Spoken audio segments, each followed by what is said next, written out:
Tengan todos un cordial saludo. Mi nombre es Angianela Moreno, estudiante de Administración de Salud, primer semestre, Universidad Nacional Abierta de Distancia, UNAD.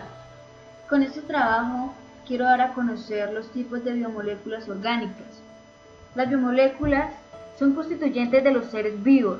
Los 4 bioelementos más abundantes en los seres vivos son el carbono, el hidrógeno, el oxígeno y el nitrógeno, representando alrededor del 99% de la masa de la mayoría de las células. Las biomoléculas orgánicas son exclusivas de los seres vivos y fabricados por ellos mismos. Se conocen como biomoléculas orgánicas a los hidratos de carbono, a los lípidos, a las proteínas y a los ácidos nucleicos, que son los tipos de biomoléculas orgánicas. A los carbohidratos también son llamados los glúcidos. Los carbohidratos o los glúcidos tienen la capacidad para actuar como una buena fuente de energía, reciben el nombre de azúcares y son solubles en agua. Los tipos de glúcidos o carbohidratos encontramos los monosacáridos, los disacáridos, los oligosacáridos y los polisacáridos.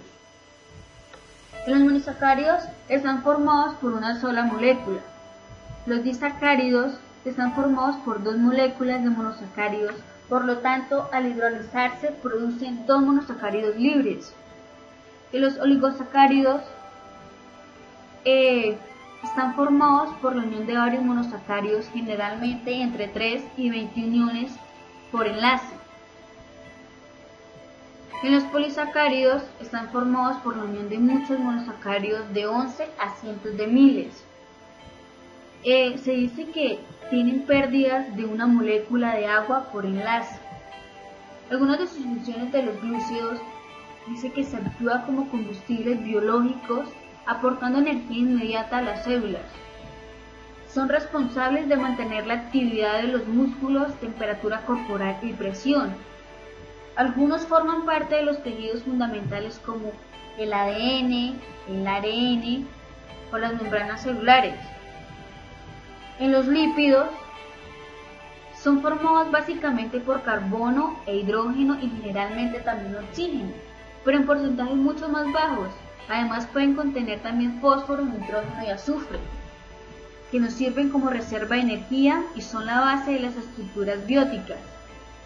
En sus características es un grupo de sustancias muy heterogéneas que tienen en común 2 características, que son solubles en agua y son solubles en disolventes orgánicos, como el éter, el cloroformo y el benceno, entre otras.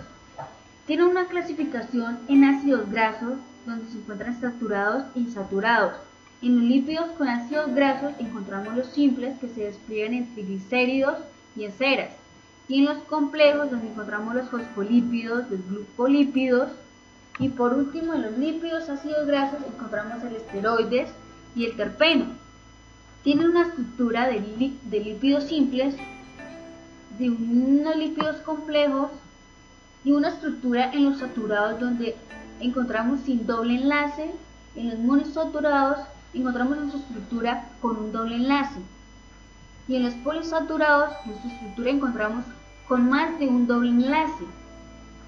Algunas de sus funciones de los lípidos en los seres vivos se dice que se desempeñan 3 tipos de funciones, donde sirven como componentes estructurales de la membrana biológica, donde proveen reservas energéticas principalmente en forma de triglicéridos, donde ciertos derivados de los lípidos sirven como vitamina y hormonas.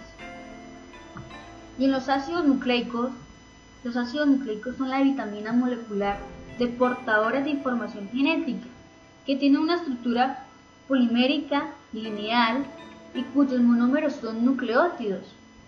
En los tipos de nucleótidos encontramos que existen 2 tipos, el ADN y el ARN, donde el ADN mantiene y transmite la información de las células que necesitan para sobrevivir y crear descendencia. El ARN, que es el ácido ribonucleico, que contiene la información genética procedente del ADN del núcleo celular o un ribosoma en el citoplasma. Estos 2 tienen unas diferencias. Por el glúcido o pentosa, que contiene la desoxirribosa en el ADN y la ribosa en el ARN. que son bases nitrogenadas que contienen adenina, guanina, citosina y timina en el ADN. En cambio, en el ARN, en vez de timina, la cambiamos por un uracilo. En los organismos eucariotas, la estructura del ADN es de doble cadena, mientras que la estructura del ARN es monocateriana, aunque puede representarse en forma extendida como el ARN mensajero en forma plegada, como el ARN transportador y el ARN receptor. Por último, en la masa molecular, la del ADN es generalmente mayor que la del ARN. Esta es su estructura del ADN y el ARN. Dice que sus funciones principales de estos ácidos tenemos que la duplicación del ADN, la expresión del mensaje genético, la transcripción del ADN para formar un ARN mensajero y otros, una traducción en los ribosomas del mensaje contenido en el ARN mensajero o proteínas. Las proteínas son la asociación de varios aminoácidos puestos en una cadena lineal que contienen carbono, oxígeno, nitrógeno e hidrógeno. Su estructura está dividida en tres partes, en un grupo amino, en un grupo carboxilo y un carbono alfa. Que sus tipos de proteínas son muy importantes para el organismo, ya que participan en todos los procesos que realiza el mismo. Según su composición química y física, las proteínas se pueden clasificar en tres partes.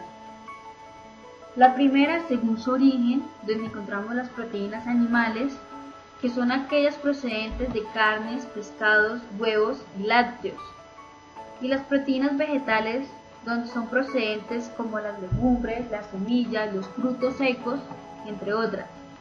Y en segundo lugar encontramos según su función, donde están las hormonales, que estas son proteínas transportadas a través de la sangre y emiten información de una célula a otra. Las estructurales, que son necesarias para nuestro cuerpo, como el colágeno, la queratina y la elasticina. Y las enzimáticas son aquellas que aceleran los procesos metabólicos en las células como la digestión y funciones del hígado. Las defensivas encontramos que tienen una función inmunitaria para protegernos de las bacterias. Y las de almacenamiento son aquellas que guardan minerales como el potasio o el hierro. En las transportadoras son proteínas que transportan minerales a las células, como en el caso de la hemoglobina. En los receptores, que son usadas en la comunicación entre las células. Por último, las motoras son las que regulan la fuerza, la velocidad del corazón y las contracciones musculares. Y por último, encontramos según su composición, donde están las simples, que son los aminoácidos, y en las conjugadas, donde contienen un complemento no aminoácido, dentro de las cuales están las glucoproteínas, las lipoproteínas, las nucleoproteínas, las metaloproteínas y la hemoproteína. Su estructura está dividida en cuatro partes: una primaria, donde tiene una secuencia de aminoácidos; una secundaria, donde tenemos un plegamento locales de hélice alfa y lámina beta; una estructura terciaria, donde encontramos un plegamento final de la proteína con una formación de dominios; y por último, la cuaternaria, donde encontramos una asociación de dos o más estructuras terciarias como las chaperonas. Muchas gracias.